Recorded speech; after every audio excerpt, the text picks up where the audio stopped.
नमस्कार विद्यार्थी मित्रांनो, या व्हिडिओमध्ये आपण उदाहरण क्रमांक 23 याच्यावर चर्चा करूया आणि तो उदाहरण आपण इथे सॉल्युशनही करूया। उदाहरण क्रमांक 23 मी तुम्हाला तुमच्या ग्रुपवर पाठवलेला आहे, तर बघा त्याचं एकदा वाचन करूया। तुम्ही तो उदाहरण तुमच्या डोळ्यासमोर ठेवा जेणेकरून तुम्हाला उदाहरण समजेल आणि समजण्यास सोपं सुद्धा होईल। Problem number 23, the following figures are supplied to you by contractor for the year ending 31 December 2009। आपल्याला 31 डिसेंबर 2009चं कॉन्ट्रॅक्टची इन्फॉर्मेशन दिलेली आहे। पर्टिक्युलर्स आणि रुपीज। पर्टिक्युलर्समध्ये बघा पहिलं पॉईंट्स दिलेला आहे, वर्किंग प्रोग्रेस ऑन 31 डिसेंबर 2009, त्याची अमाऊंट आहे 85,000। त्याच्यामधून कॅश रिसिव्ड फ्रॉम कॉन्ट्रॅक्टरची कॅश रिसिव्ड मायनस केलेली आहे 55,000, तर त्याचं टोटल उरलेलं आहे 30,000। नंतर during the year material brought 6,000, material issue from store 10,500, working expenses 1,500, wages 8,500, administrative expenses in bracket rupees 250 are charge to profit and loss account 1,250, plant 2,500, material return to supply 450, material return to store 550, work certified 15,000, contract finish 22,500, profit taken upon contractors 11,500 आणि advance from कॉन्ट्रॅक्टी 12,000 रुपये। तुम्हाला अशा प्रकारे सरळ माहिती दिलेली आहे आणि आपल्याला फक्त कॉन्ट्रॅक्ट अकाउंट तयार करायचा आहे।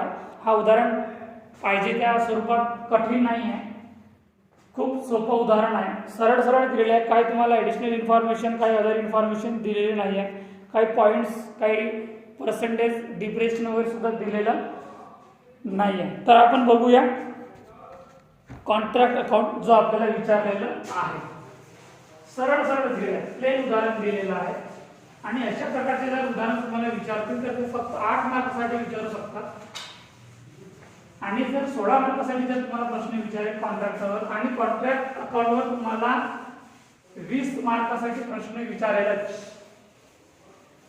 एक प्रश्न राहील 4 मार्कासाठी, एक प्रश्न राहील 16 मार्कासाठी आणि 5 मार्काचं तुमचं राहील असाइनमेंट। असं एकूण 25 मार्कासाठी एक युनिट परीक्षेमध्ये विचारलेलं जातो आहे। तर पहिलं अकाउंट्स कॅल्क्युलेशन करूया। कॉन्ट्रॅक्ट अकाउंट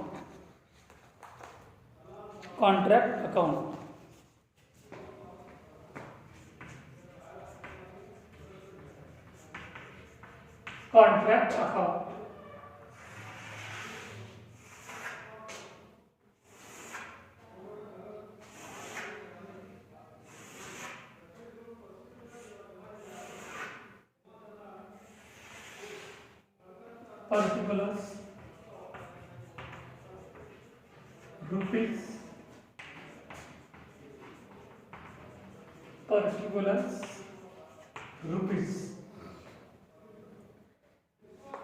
पहिलं पॉईंट विचारलेला आहे विद्यार्थ्यांना बघा, वर्किंग प्रोग्रेस ऑन 31 डिसेंबर 2009 किती रुपयाचं विचारलेलं आहे? 85 रुपयाचं। आणि आपण हा वर्किंग प्रोग्रेस कुठे काढत होतो? कॉन्ट्रॅक्ट अकाउंट संपल्यानंतर जो आपला बॅलन्स निघत होता त्याच्यानुसार जो आपला कॅल्क्युलेशन करून जो बॅलन्स निघत होता तर तो आपला काय राहत होता? Working progress transfer to working progress account. तो जो बॅलन्स निघत होता तो आपण वर्किंग प्रोग्रेसला ट्रान्सफर करत होतो, पण इथे ऑलरेडी तुम्हाला वर्किंग प्रोग्रेस दिलेला आहे, म्हणजेच तुम्हाला ऑलरेडी बॅलन्स दिलेला आहे। तर पहिली एंट्री होणार आहे to working progress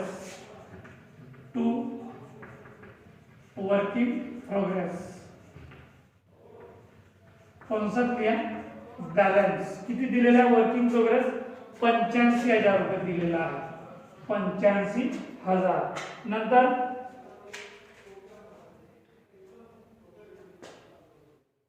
during the year मध्ये माहिती दिलेली आहे, material brought to material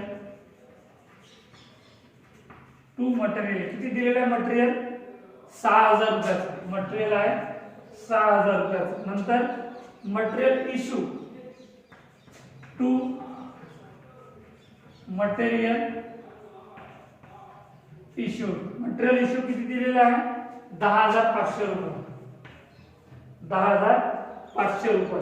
working expenses to working expenses किती दिलेला आहे 1500 रुपयाचा. नंतर वेजेस टू वेजेस किती रुपयाचा दिलेला आहे 8500 रुपयाचा तुम्हाला काय दिलेला आहे वेजेस दिलेला आहे 8500 रुपयाचा वेजेस. नंतर administrative expenses in bracket 250 are charge profit and loss account. Administrative expenses to administrative expenses कितीचा दिलेला आहे ॲडमिनिस्ट्रेटिव्ह एक्सपेन्सेस 1250 दिलेला आहे. 1250 मायनस चार्ज किती रुपये दिलेला आहे 250 रुपये. 250 मायनस केल्यानंतर किती होतील 1000 रुपये. नंतर प्लांट कितीचा आहे 2500 रुपये. प्लांट 2500 रुपये. प्लांट नंतर काय दिलेलं आहे मटेरियल रिटर्न टू सप्लाय तर तो क्रेडिट बाजूला येईल by material return to supply कितीचा दिलेला आहे 450 रुपये. नंतर material return to store by material return to store कितीचा दिलेला आहे 550 रुपयाचा. नंतर work certified by work certified दिलेला आहे 15000 रुपयाचा. 15000 रुपये वर्क सर्टिफाइड. कॉन्ट्रॅक्ट फिनिश दिलेला आहे बाय कॉन्ट्रॅक्ट फिनिश. हवाला पॉइंट याच्या आधी उदाहरण याच्या आधी आलेलं नाहीये याच्या आधीच्या उदाहरणात आलेलं नाहीये. हवाला पॉइंट पहिल्यांदाच या उदाहरणात आलेला आहे म्हणून विद्यार्थ्यांना लक्ष द्या. जर कॉन्ट्रॅक्ट फिनिशची ऑलरेडी म्हणजे डायरेक्ट रक्कम दिलेली असेल तर ती कॉन्ट्रॅक्ट अकाउंटच्या क्रेडिट बाजूला याची एंट्री होईल. कॉन्ट्रॅक्ट फिनिश किती रुपयाचं दिलेलं कॉन्ट्रॅक्ट फिनिश 22500 रुपये. 22500 रुपये. कॉन्ट्रॅक्ट फिनिश नंतर आहे प्रॉफिट टेकन अपॉन कॉन्ट्रॅक्ट. आता इथे ऑलरेडी प्रॉफिट आपल्याला दिलेलं आहे कॉन्ट्रॅक्टवरचं. याच्या आधीच्या उदाहरणात आपण कॉन्ट्रॅक्टवरचं प्रॉफिट बॅलन्स नुसार काढत होतो. त्याच्या आधी आपण दोन्ही बाजूची बेरीज करून ज्या बाजूची बेरीज कमी असेल त्या बाजूला काय निघत होता जसं की डेबिट बाजूची टोटल कमी असेल तर डेबिट बाजूला प्रॉफिट निघायचं आणि जर क्रेडिट बाजूची टोटल कमी असेल तर क्रेडिट बाजूला लॉस निघायचा. पण या उदाहरणात ऑलरेडी आपल्याला प्रॉफिट दिलेला आहे तर प्रॉफिट कोणत्या बाजूला येईल डेबिट बाजूला. टू प्रॉफिट किती दिलेला आहे 11500 रुपये. 11500 रुपयाचं ऑलरेडी आपल्याला प्रॉफिट दिलेलं आहे. नंतर ऍडव्हान्स फ्रॉम कॉन्ट्रॅक्टिंग 12000 रुपये.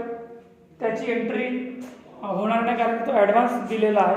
त्याची एंट्री सरळ बॅलन्स शीटला होतो आणि आपल्याला या उदाहरणात बॅलन्स शीट विचारलेली नाही आहे. तर आता याची आपण करूया बेरीज किती आहे. आधी डेबिट बाजूची बेरीज करूया 85000 6000 10500 नंतर 1500 8500 1000 2500 आणि 11500 1,26,500. मी रफमध्ये लिहितो आहे 1,26,500. आता क्रेडिट बाजूची टोटल 450 550 15,000 आणि 22,500 38,500 रुपये. 38,500 रुपये क्रेडिट बाजूची टोटल आहे 38,500. डेबिट बाजूची टोटल आहे 1,26,500 1,26,500 1,26,500. आता क्रेडिट बाजूची टोटल कमी आहे तर काय निघणार बाय लॉस ब्रॅकेट मध्ये काय राहणार बॅलन्स. तर 1,26,000 रुपयामधून 38,500 रुपये मायनस करा, तर तो निघेल तुमचा लॉस 88,000. 88,000 काय निघालेला आहे, लॉस निघालेला आहे. तो राहणार तुमचा बॅलन्स. म्हणजे याच्यावर तुम्हाला लक्षात येईल की जो बॅलन्स निघालेला आहे, लॉस निघालेला आहे, तो बॅलन्स निघालेला आहे, जेणेकरून डेबिट बाजूची टोटल क्रेडिट बाजूची टोटल कमी आहे डेबिट बाजूच्या पेक्षा, आणि तो निघालेला आपला लॉस म्हणजे तो बॅलन्स निघालेला आहे. तर या उदाहरणात सुद्धा आपला लॉस निघालेला आहे आणि इथे पण सुद्धा आपला वर्किंग प्रोग्रेस किंवा बॅलन्स शीट तयार होणार नाही. तर हा उदाहरण क्रमांक 23 आपल्या इथं संपलेला आहे. जर तुम्हाला याच्या आधीच्या उदाहरणात किंवा या उदाहरणात कोणतं काही कन्फ्युजन असेल, डाऊट्स असेल, तर तो तुम्ही मला विचारा. आपण उदाहरण क्रमांक 23 इथेच संपवूया. पुढचं उदाहरण आपण दुसऱ्या व्हिडिओमध्ये घेऊया. धन्यवाद.